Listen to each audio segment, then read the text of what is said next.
Welcome to the 36th annual Bluff City Cemetery Walk. My name is Rebecca Miller and I'm the museum educator at the Elgin History Museum. It's my honor today to introduce you to 7 of our past residents of Elgin who in some way have impacted our lives in Elgin today. Today you will meet Dorothy Dot Gould. Orphaned by tragedy, she grew up to be a pillar of strength in the Elgin community, contributing to organizations such as the American Legion Auxiliary and the First Baptist Church. Emma Chisholm, daughter of Robert Bruce Chisholm Sr., whose journey from New York to the discovery of the Emma silver mine in Utah is a testament to his resilience and determination. William D. Ackman, a German-born businessman whose founding of Ackman Brothers, the big store, shaped Elgin's retail landscape from cradle to grave. Joseph Hecker, a musical prodigy and innovator. Joseph's contribution to Elgin's music scene is a harmonious melody that resonates to this day. Ruth H. Anderson, a dedicated educator who spent decades shaping young minds at schools such as Hoosier Grove and Wing School. Her legacy lives on to this day. Abraham Leatherman, the hospitable owner of Leatherman's Tavern, a vital way station for travelers along Route 20, whose memory lives on in the history of Elgin. Mary Geister, daughter of Henry Christian Geister, tells the tale of Geisterville, whose family history embodies the spirit of community and entrepreneurship.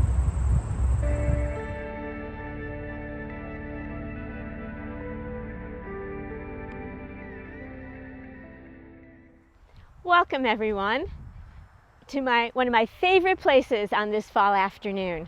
I come here often to visit my parents and my grandparents. I feel so close to them here, particularly mother and father. Sadly, this is how I know them. This is a photo of my mother Pearl, so young and beautiful. I have her eyes, don't you think? Oh. And this is my father Benjamin, one of the best known and most popular men of the county.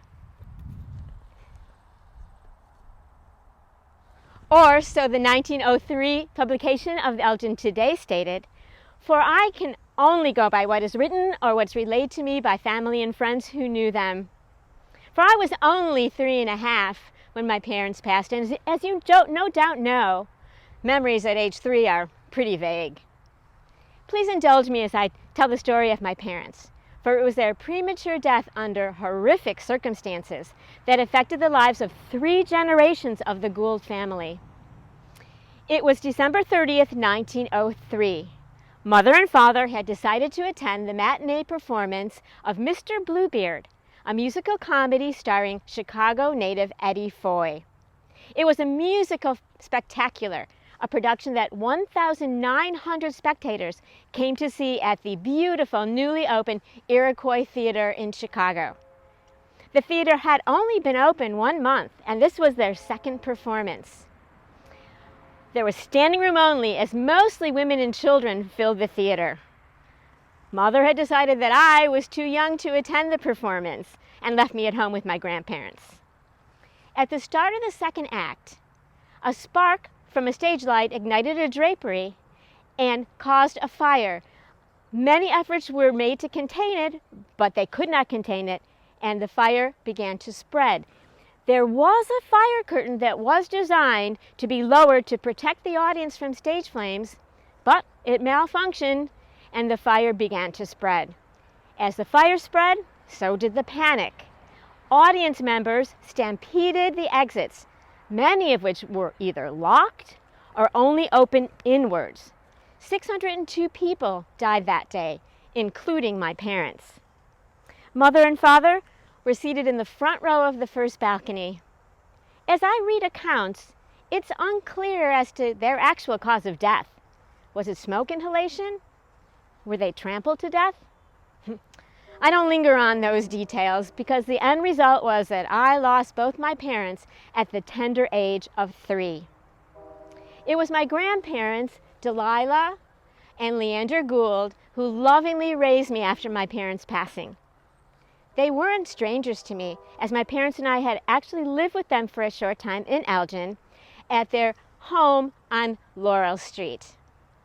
I am certain now that taking on the role of parenting again at their later years was no easy task. But my grandmother Delilah was a woman of great strength. In fact, she was one of the oldest native-born residents of Elgin, being born in a log cabin in 1846. My grandfather Leander was a Civil War veteran and a member of the GAR. He was a pillar of strength and stability for me as I grew up. My affection and gratitude to them remains to this day. I realize I haven't told you much about my parents' lives other than the horrific death of the account. My parents were born in 1895 and had just celebrated their 8th wedding anniversary on December 25th, 5 days before the fire. My mother was born in Clinton, Michigan, but resided more than 15 years in Elgin. I've relied on her sister and brother, who also lived in Elgin, to give me some details of her life, but I still have many questions. What were Mother's interests? Was she hoping to have more children? What were her hopes for me?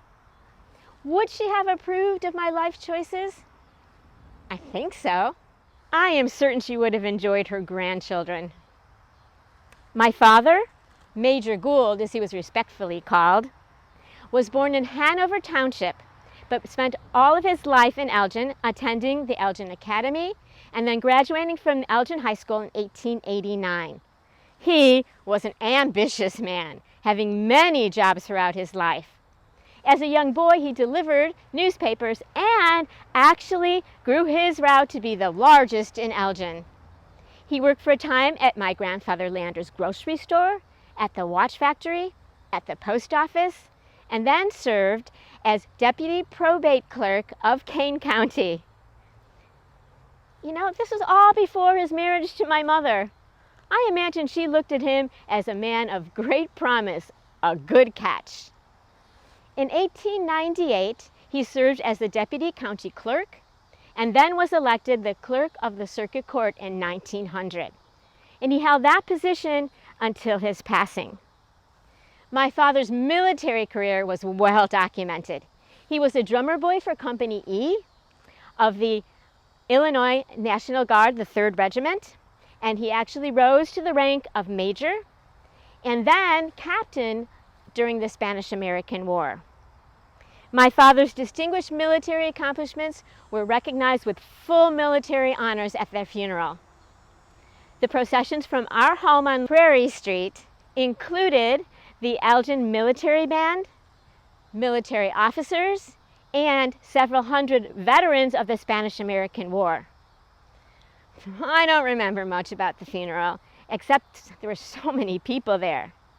But I do remember a black horse that was saddled and bridled but riderless following the hearse. I was later told that that was my father's horse that he rode in processions and military maneuvers. As for my life, well, it was considered normal by most accounts, and that was due to my grandparents' upbringing. I enjoyed my years at Elgin High School, and ironically, especially enjoyed the theater and drama, and participated in both my junior and senior plays. After graduating in 1917, I continued my studies and then married my high school sweetheart, Dudley Nish. Dudley was a successful businessman and opened the Nish Insurance Agency in 1927. We remained in Elgin and raised 3 children here. After the horrific Iroquois fire, there were many changes in fire safety. Inspections and repairs were made on Chicago theaters within days of the fire. New ordinances were passed that had stricter fire safety. In Elgin, all 3-story buildings were quickly inspected, and school officials consulted for safety in fires and more fire drills. The Elgin Opera House had its curtains replaced from asbestos to steel, and their exit signage was much improved. Also, a fireman was required to be on duty at all performances there. These improvements have no doubt saved many, many lives. However, my biggest and saddest regret is that these changes came too late for my family.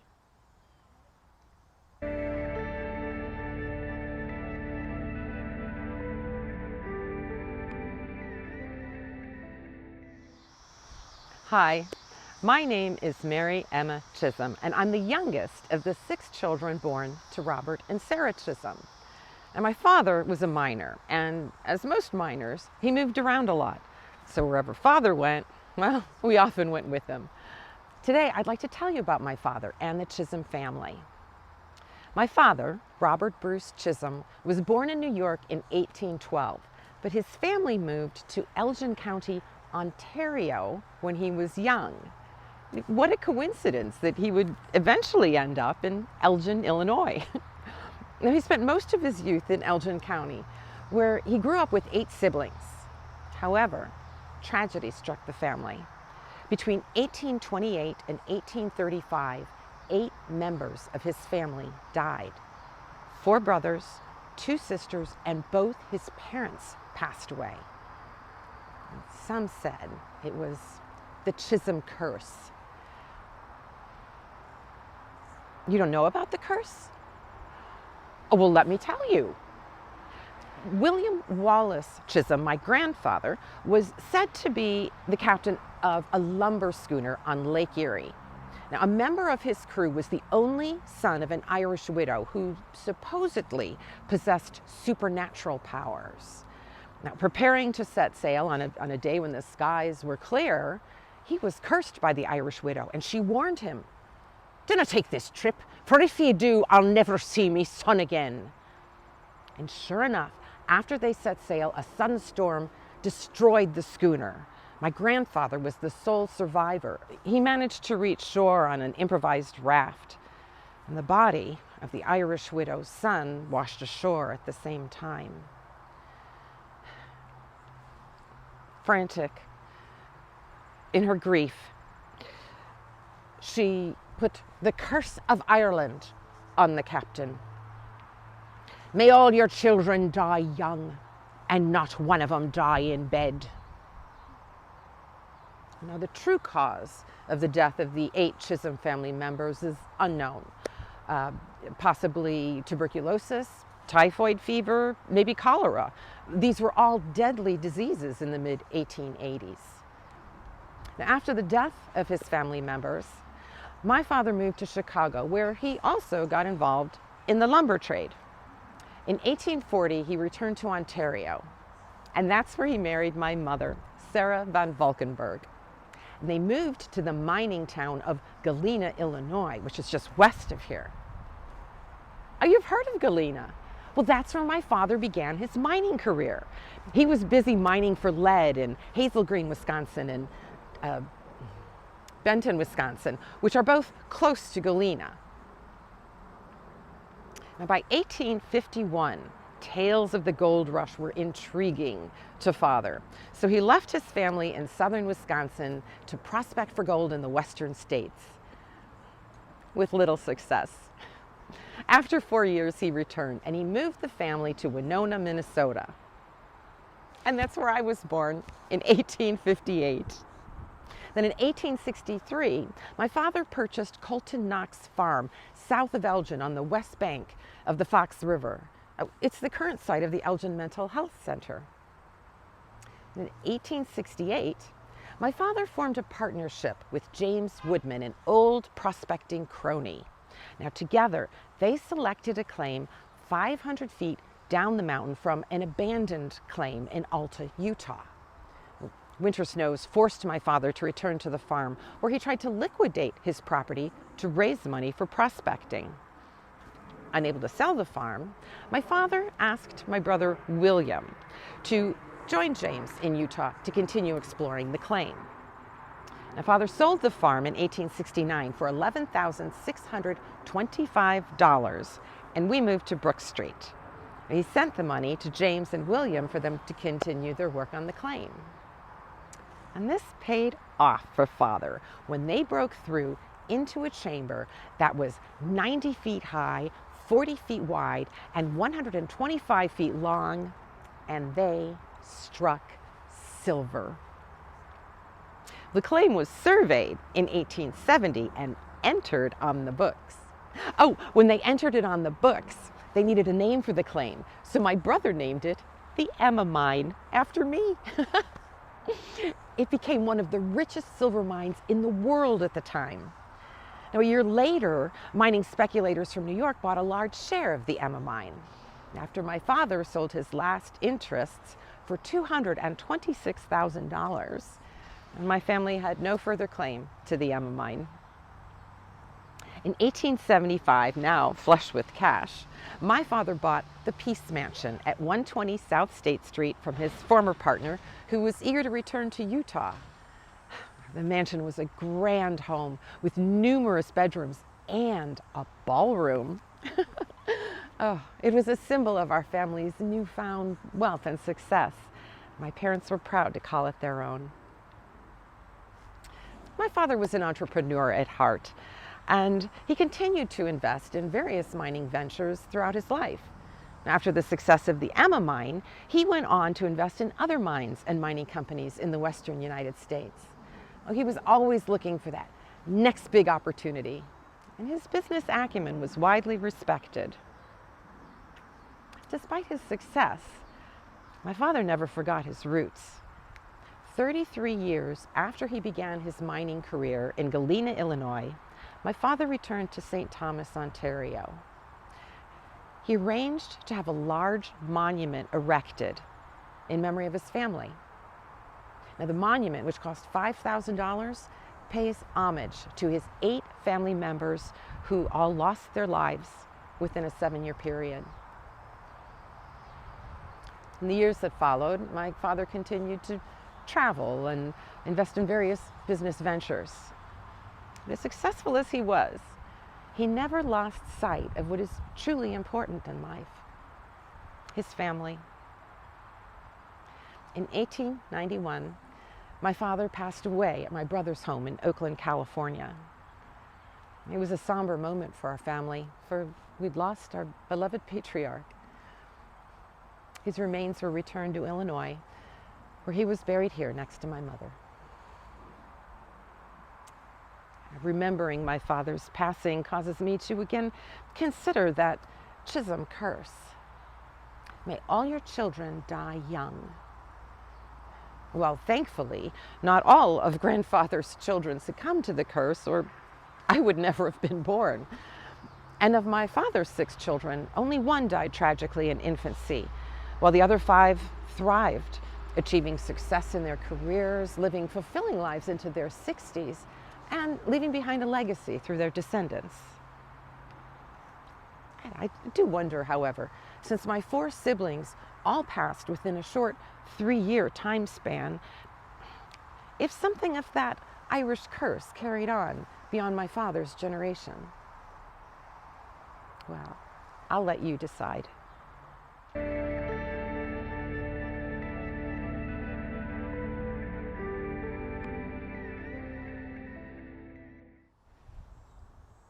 Guten Tag. Ich heiße... Apologies. I am William D. Ackerman. Thank you for stopping by to learn a little about my life as a businessman and resident of this fine city of Elgin. I was born in 1855 in Germany and moved to New York as a teenager. I worked in a grocery store for about a year, where I learned that I enjoyed serving the public. But I wanted to move beyond the grocery business. So, when I moved to Elgin in 1873, I went into business with Bosworth Brothers and Peck, a dry goods store in town. I had the privilege of working with them for 7 years. We had a good working relationship, and I learned much about the dry goods business, about serving the public, and about creating good customer relationships. My two brothers, August and Conrad, moved from Germany and were clerking alongside me in the store. Eventually, after 7 years, as I said, I left Bosworth Brothers and Peck and started a partnership with Fred Sauer, who owned another dry goods store in town. With this partnership, I felt settled, ready to move on with the next chapter of my life. And I met a beautiful young lady named Bertha, married her, and within a year she gave birth to our first daughter. We thought our lives were moving forward. However, Bertha died a short time later, leaving me to care for our infant daughter. Even with that responsibility of caring for our daughter, or perhaps because of that responsibility, I focused my energy on moving my career forward. And so I bought the dry goods department of a store called Grote and Etna. By now, it had become apparent to me that my future was in serving the public through my expertise in retail. And so I never looked beyond that. Another brother of mine, Fred, came from Germany and worked in my store with me, but soon left the dry goods business and went into real estate with the firm of William Grote.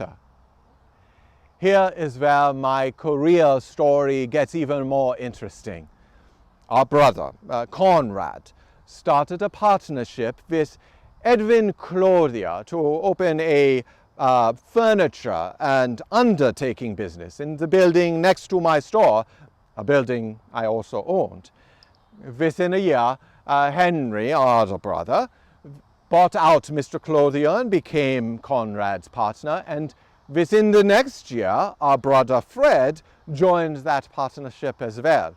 In 1895, we three Ackman brothers formed a co-partnership to open a department store on Highland Avenue, right in the downtown business district. The store was 2 stories high, and we even had product and goods in the basement to sell. We advertised the store as having everything a person would need from the cradle to the grave. The store was called, of course, Ackman Brothers, and eventually became known as the Big Store. The popularity of the store grew such that within 3 years we needed to add a 3rd story, and with that we added a passenger elevator. We enlarged the freight elevator. We remodeled the 2nd floor to focus on ladies' garments and millinery. The popularity grew even more, and we grew out that space. So we bought an adjacent building to our store to move into that. The Big Store carried dry goods, ladies' ready-to-wear garments, millinery, carpets and rugs, furniture and undertaking supplies, crockery, glassware, household hardware, truly everything a person would need to live a comfortable life. I remained president of the firm until my untimely death in 1917 at the age of 62. I had been struggling with various health issues, but continued to work. As a matter of fact, I was preparing to go to the store when my heart attacked me and I died.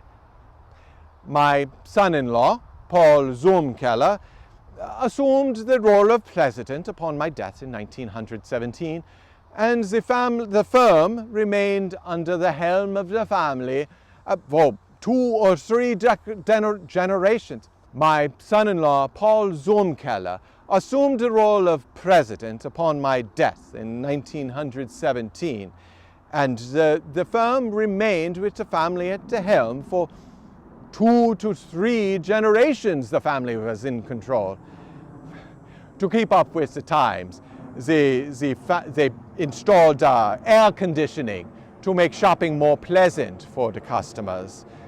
In 1959, the owners built a two-story building just for parking cars. In the 70s, the Ackermans opened a fashion store in Woodstock and a furniture gallery in Crystal Lake.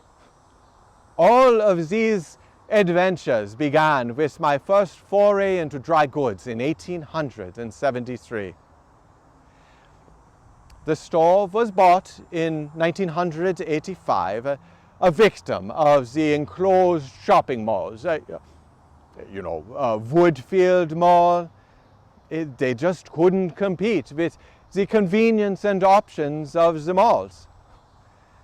The store closed for good in 1993. I had a good life. I worked hard. I stayed true to my morals and belief that kindness and respect was due to everybody. I am humbled by the kind words that were said at my passing. Employees of the big store shared that I was fatherly to them, that I showed kindness and consideration and thoughtfulness to all of them. Those words make me very happy. One friend shared that I was an excellent businessman and extremely modest, and that I do not like to talk about myself. He is right, of course. I do not like personal publicity, only publicity for the store. I feel that it speaks to my character, how my business associates over the years would share about my high character and high ideals. I am honored by these kind words and pleased to know that they had such warm memories of me and positive opinions of me as a business associate and as a man. That, my friends, is a successful life.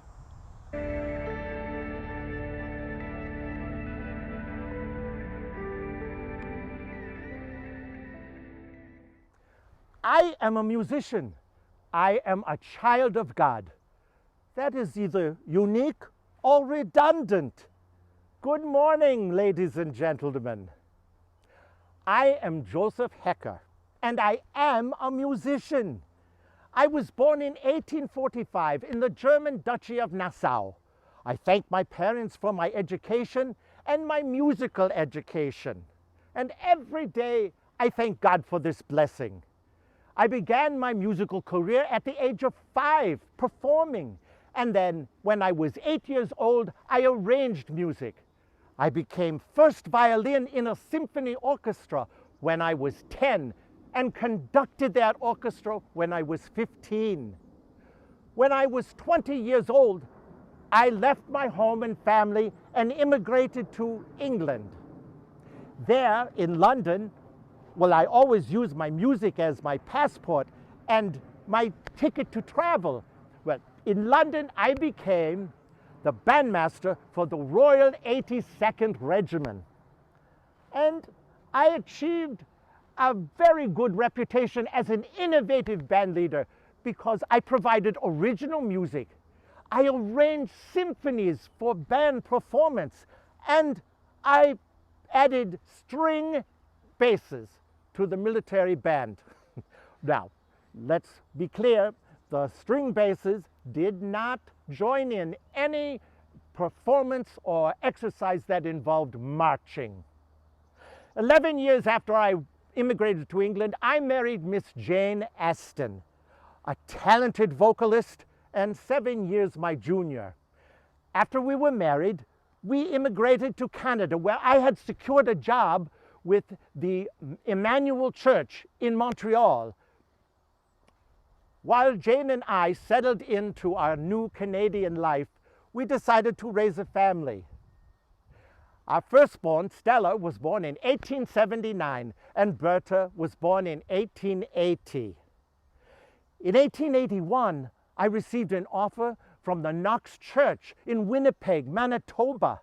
They wanted me to be music director and organist.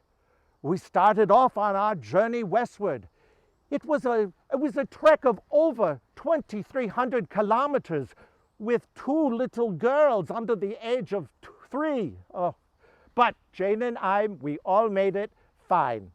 And I started my new job. And shortly afterwards, I was appointed conductor of the Winnipeg Philharmonic Society. This was an honor. In the next 3 years, Jane and I added 2 children to our family. Carl, who was born in 1883, and Cecile, who was born in 1884. In 1886, the Elgin National Watch Company recruited me to build a military-style band for advertisement and goodwill. The purpose of the band was to give promotional concerts. The Hecker family moved to Elgin and resided at 537 East Chicago Street. Immediately upon arriving here, I started recruiting for professional musicians. Because I had a good reputation, professional musicians wanted to work with me. They came from all across the country. They provided the instruments. The watch company provided the dress uniforms. All of the musicians were hired as employees to the watch company, and they worked 10 hours a day and practiced twice a week. They received their full daily wage when on tour. The concert season ran from May to December, and we provided local concerts and also concerts throughout the Midwest. Minneapolis, Cincinnati, Sioux City, Fort Worth. The full complement of the band was about 70, but only 40 to 60 went on tour. In 1890, we had a 1-week engagement at the Spring Palace in Fort Worth. After we played our very last selection, the Spring Palace caught fire and burnt to the ground. The band members and the attending family members escaped without injury. But we lost 21 instruments and 55 dress uniforms and all of our sheet music. I stayed with the band for 2 more years. I gave my resignation effective in September 1892. Immediately afterwards, the watch company withdrew all their support. The professional musicians left the city, but the Hecker family stayed because Elgin is our home. I was not through with music, oh, not at all. But not having the responsibility of the watch company band gave me free time to compose and arrange and teach. The following year, I assembled another band that played at the Chicago World's Fair. And towards the turn of the century, I organized smaller groups that gave local concerts weekly up at Lord's Park. I founded the Elgin College of Music in 1896, and I taught all aspects of vocal and instrumental music. I helped organize the Slayton Ladies Orchestra and the Elgin Boys Band, which later became the Elgin High School Band. All of our children gave a concert in 1892 in the winter. Jane and I had taught them everything, and they'd acquired a keen sense of rhythm and harmony and orchestral technique. In that concert, each one played a solo, and they played a quartet and other arrangements. Stella played the piano, Berta played the cello, Carl played the violin, and little 8-year-old Cecile also played the violin. The concert was a success. The audience requested an encore. Stella went on to receive a degree from the Royal Academy of Music and become head of the music department at Wheaton College. Berta was a professional cellist and pianist. She composed music. Carl received some international acclaim as conductor of the Chicago Concert Ensemble, and concertmaster for the Grand Opera of Chicago. Little Cecile marched to the beat of a different drummer. She became Sister Mary Magdalene of the Order of St. Anne. Jane and I have always been and always will be lovingly proud of our children. They are our legacy. Jane passed away at home in 1911. A few years later, I succumbed to colon cancer. Here is our final resting place. In my studio, I displayed a motto: music washes away from the soul the dust of everyday life. My friends, find your music and get rid of the dust. Thank you.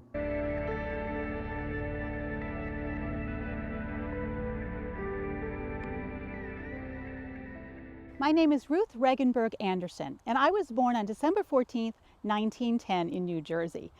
My parents, Fred and Catherine Regenberg, moved to Palatine with me and my sister Catherine when I was 3 years old. My other siblings, Alfred James and Adeline Marie, were born in Palatine. I came to live in Elgin when I married my husband, Louis Anderson, in 1947.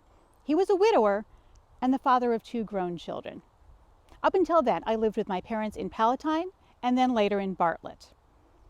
I am a proud graduate of Palatine High School, class of 1929. I graduated at the top of my class when most other girls were not even finishing high school at that time. I then attended Chicago Teachers College, now known as Chicago State University, which is where my future as a teacher was cemented and my teaching philosophy came to be. You see, at that time, Chicago Teachers College was the preeminent school for progressive education, even having a focus on special education.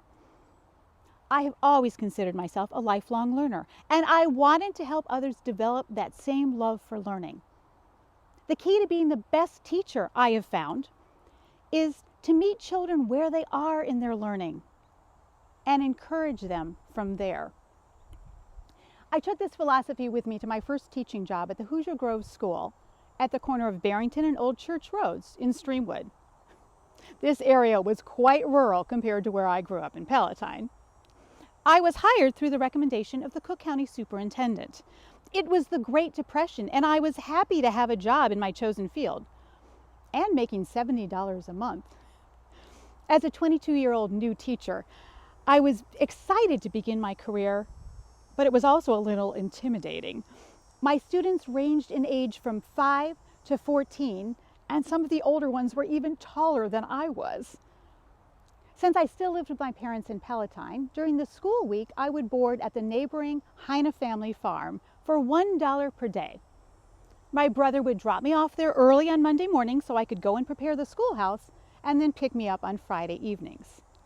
The Heine family was very kind, and I took most of my evening meals with them. After dinner, I would return to the school around 7 or 8 p.m. to bank the coal fire to keep the school warm. The building was not insulated and there was no plumbing or electricity, so we made do with sunlight through the big windows, an outhouse out back, and every morning one of the boys would bring a bucket of water from the Heine farm so we had water to drink. Even though it was a small rural school, over my 2 years there, I taught 33 students across 8 grades. Can you imagine? To manage them all, I started with the older students in back and worked my way forward through the room. This way, I could keep an eye on all of the different levels of students. I would give the older students their lessons and then independent work, and then I kept the younger children up front where they could see the blackboard and where I could give them extra attention. The younger students also benefited from listening to the older students' lessons, even if they didn't quite understand everything. One of my favorite things to do was to bring the young ones up to the blackboard to learn by drawing, which I found was a great way to get them used to holding a pencil or a piece of chalk and practicing their letter formations. Even though I was only at the Hoosier Grove School a short time, I really enjoyed my time there, and I really learned how to be resourceful. For example, since there were no materials for the children to learn from, I would check out books from the Palatine Library when I was home on the weekends and bring them to school to use with the children during the week. We also made up our own stories and plays and often performed them in the evenings for the entire community. Oh, and I remember a funny story of one evening when I had returned to the school to stoke the fire, and I was startled when a policeman barged in. He thought somebody had broken in. The look on his face when he realized it was just me, he apologized, and he even offered to help me with the fire. I hadn't thought about that in years until I was standing at the Hoosier Grove School for its rededication, when it was moved to a park on Route 19 in the year 2000. I had been invited to ring the restored bell to celebrate the school being preserved and turned into a museum. Ah, it was such an honor. In 1935, I took a job teaching at the Spalding School in Palatine, making $125 a month. The Spalding School was quite a different experience. We had plumbing and electricity, and I could even take the train to school every day since it was right near the train tracks. Although I sometimes had to flag down the engineer to get him to stop the train for me. I taught at the Spalding School for the next 20 years, and it was while I was there that I met and married my husband, Lewis Anderson, and came to live here in Elgin. Lewis spent most of his life in Elgin after his family moved here from Wisconsin. His parents were Danish immigrants. His mother was a homemaker, and his father worked as a night watchman at the Elgin National Watch Factory. Lewis followed in his father's footsteps, working at the factory on the assembly floor, and he loved his work. We lived at 334 Raymond Street, a lovely house, which was only a few blocks from the watch factory depot and the beautiful factory itself. Since we were so close to National Street, Lewis could walk to work every day, which he really enjoyed. And after I started teaching in Elgin, it wasn't that much further for me to get to my school on Kimball Street. Lewis and I both loved gardening, and we spent many happy hours outside in our yard tending to our flowers. It was there in 1970 that my Lewis passed away, doing what he loved best, gardening. Lewis and many of his family members can be found right here at the Bluff City Cemetery. In 1955, I transferred to the Abbey C. Wing School in Elgin when Spalding was closed as a result of post-war school district consolidation. I taught at the Wing School for the next 20 years. When I first started there, I found many of the students in my classes were quite behind on their lessons or had not even learned to read. But I engaged with them the same way I did at Hoosier Grove and at Spalding, by reinforcing the skills they already had and introducing new ones when they were ready. The great advantage of being part of a larger school system was the availability of art and music classes, which provided me the opportunity to share new experiences and opportunities with my students. After I retired in 1976, I would often run into these former students of mine while I was out for breakfast, which was one of my favorite things to do, or while I was organizing treasure hunts for the neighborhood children. Has anyone here ever participated in one of my treasure hunts? These same students would often fondly remember our time together and recount some of our fun activities, such as my Valentine's Day post office. These same former students and their parents would often ask for advice on how to deal with younger students, and I always gave them the same answer. Get to know your child, guide them, lead them. Do things that make them want to learn. It's a simple recipe, but it stands the test of time.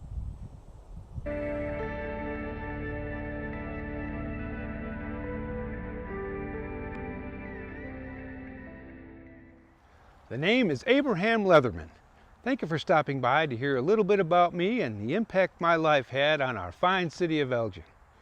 Well now, if you were to ask me about the tale of my life, I reckon I would start at the very beginning, on that brisk autumn day, October 25th, 1801, when I came into this world right in the heart of Kentucky. Little did anyone know the twists and turns that life had in store for me. When I was just 17 years old, it was the start of the Revolutionary War, and I was duty-bound to join the Continental Army. As you can imagine, I was pretty anxious and wasn't quite sure what to expect, but I just knew that that was something I had to do. Then at the age of 18, I left home and moved to Greencastle, Indiana, where I engaged in farming. Serving in the Army and working the farm fields were hard work, but in their own ways they were rewarding and satisfying. They taught me the meaning of respect and discipline at a very young age. And then my life's journey took an important turn in March of 1821, when I found myself standing at the altar, marrying the love of my life, Mary Deweese. Together we engaged in a journey of love and family. In the first year after we were married, we had our son, William. A year later, another son. And then there was a 4-year break for Mary, which I know she very much appreciated. But then it seemed we had a child every 2 years thereafter, 3 daughters and 3 more sons. And then finally in 1840, our last, another son. We decided to name him after me. Abraham Jr., as well as our sons William, John, and Evan, all enlisted to fight in the Civil War. Abraham received an honorable discharge as the ranking corporal, but sadly William died from smallpox while serving. Each and every one of our children made their mark in many different ways. We are so proud of all that they accomplished, and oh, the joy that those 9 children brought into our lives. You know, there's nothing quite like a big, beautiful family to fill a home with laughter and love. But as the years rolled on, a new chapter beckoned. In 1835, Mary and I uprooted our lives and settled in Hanover Township. It was there that I purchased 400 acres of land along a dusty highway, a thoroughfare that would one day become the Route 20 we know, or Lake Street as folks call it nowadays. With my sleeves rolled up, I toiled day and night, sweat and grit to nurture that land, transforming it into something to be proud of. They soon dubbed me one of the earliest pioneers to ever step foot in Hanover Township, and that was a title that I never took for granted. But let me tell you about a day that forever etched itself in my memory. The 4th of July, 1836. On that historical day, the straight road from Chicago to Galena was carved right through the southern end of our township. And that very stretch of highway would become the Route 20 we know today. It truly was a momentous occasion. And then I got an idea to do something really important, so I seized the opportunity. I erected a sturdy log hostelry right there alongside that newly forged highway. Leatherman's Inn, they named it. That humble establishment served as a haven for the weary travelers, a place to rest their bones and to fill their bellies. But it was more than just a roof over their heads. It was a center for camaraderie, a social hub where stories were swapped, laughter echoed, and friendships bloomed. There really was no place quite like it for miles around. Nestled right across from Villa Olivia, that prominent Leatherman's Hill became a landmark in its own right, a part of the landscape that the passers-by would remember. In fact, Hanover Township installed a beautiful marker right outside the entrance of Villa Olivia Golf and Ski Facility, commemorating that Leatherman Farm once occupied that property. Those who journeyed from Meacham's Grove, which would later become Bloomingdale, west to Elgin, used that road to stock up on supplies. It truly was a lifeline for the settlers, and I took pride in being a part of it. But as time spun its tapestry, the years rolled on, and in 1865, I decided to hang up my hat on the active business front. The inn and Leatherman's Hill, my labor of love and dedication, were passed on to new hands, new dreams. You know, I suppose that's the way of life, isn't it? Journey of letting go and embracing change. But in doing so, nothing could take away from the legacy that I left behind. And then in 1866, my journey led me to a new homestead, the John Hill Farm, a small piece of land that became my sanctuary until 1885. It stood prominently in the west central portion of the township, a place that had once been alive with the buzz of a thriving community. Sawmills, post offices, even the township's first schoolhouse.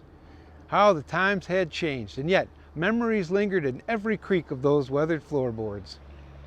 And then 1885 beckoned again, and Mary and I made our final move to Elgin, Illinois, a place that we call home for the rest of our days.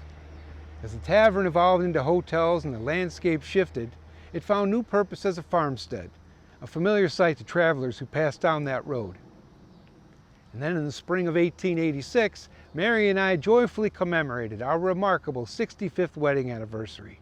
And what a momentous occasion that was. We were enveloped in a delightful celebration surrounded by cherished family and dear friends.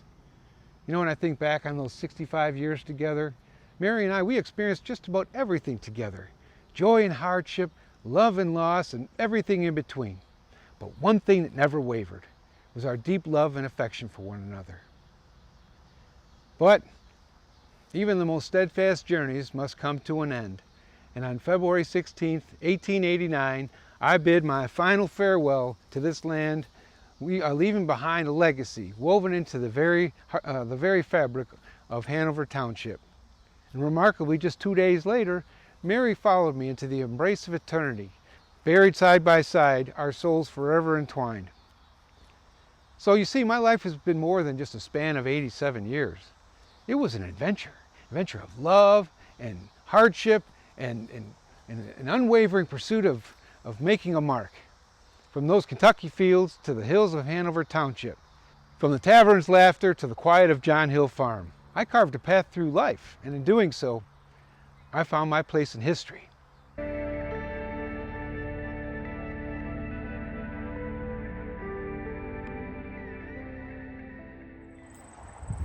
Hello, my name is Mary Geister, and I am privileged to be able to tell you about my father, Christian Henry Geister, whose grave I'm standing right behind. Now, mother and father had 11 children. I was number 10 in the lineup. And I want to tell you a little bit about our family before we talk about father. It's the most important thing. For one thing, our family is the only Elgin family that can boast having a family business that lasted 97 years. Isn't that amazing?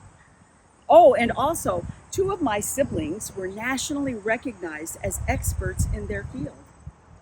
2 of my sisters, yes.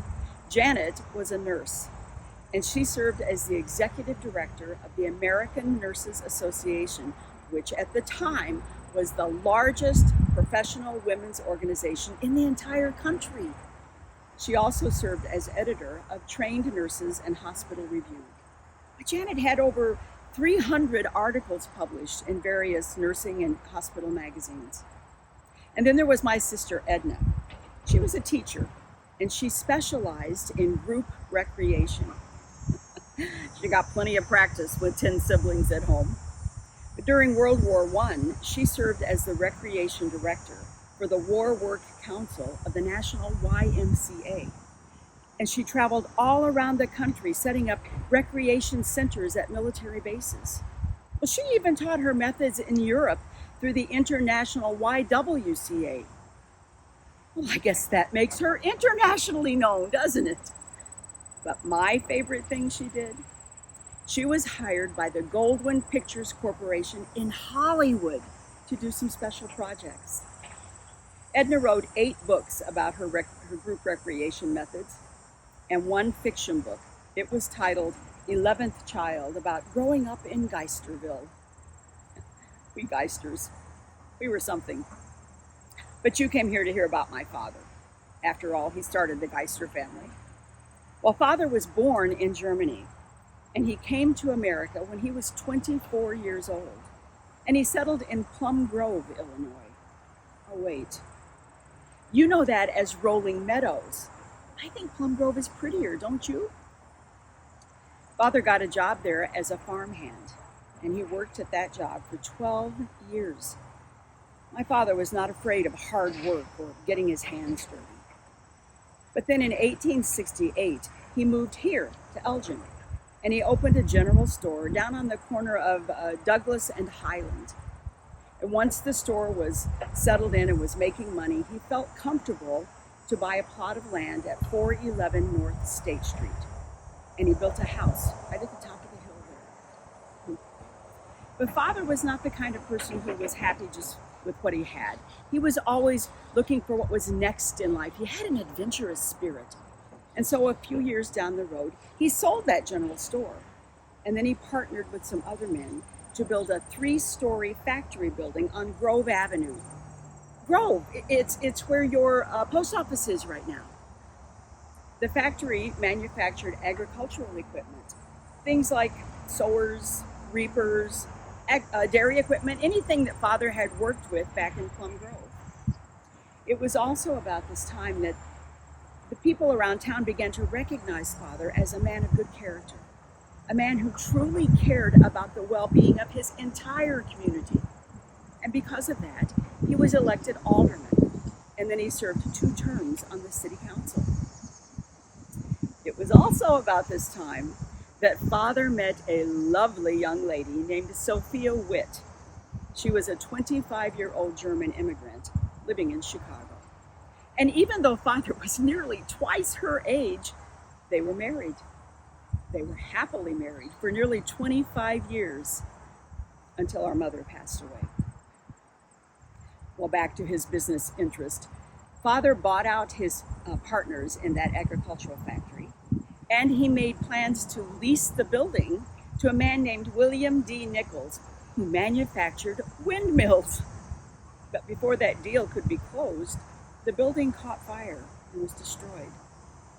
Never one to give up, Father, Mr. Nichols, and a man named John Murphy rebuilt it, and they partnered in opening a windmill manufacturing company. Sometimes I think how amazed they would be to see the size of windmills in your world today and the gigantic wind farms all around the country. They would be amazed. And I know that my father would have loved to be a part of something so incredible.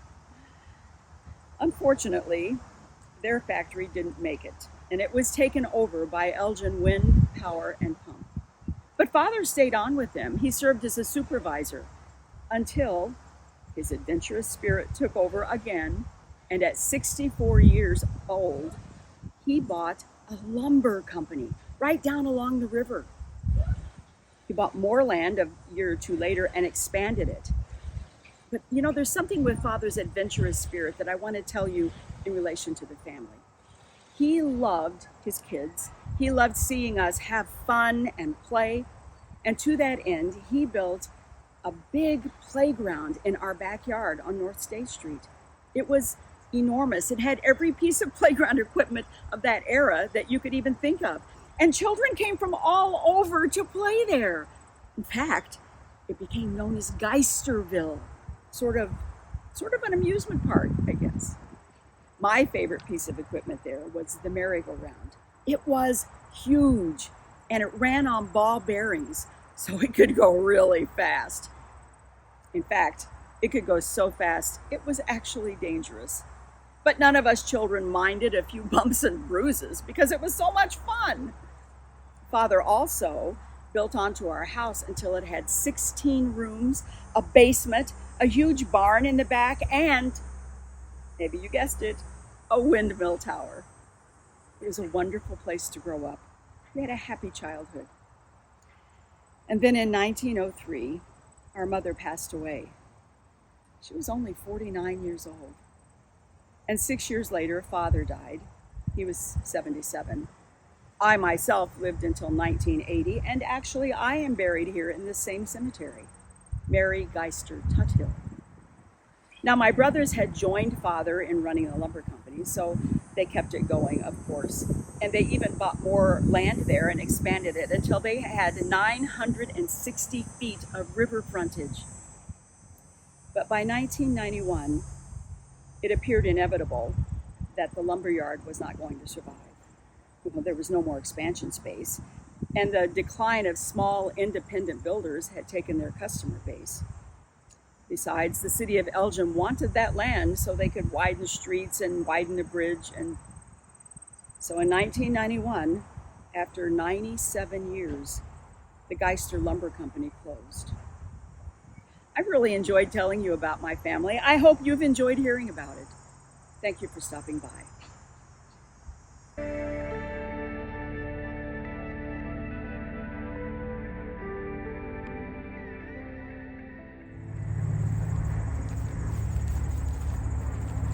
We hope you enjoyed the 36th Annual Bluff City Cemetery Walk. We'd like to thank all of our actors and the many volunteers that helped with this amazing event. From the Elgin History Museum, we thank you for your continued support, and we hope to see you again next year.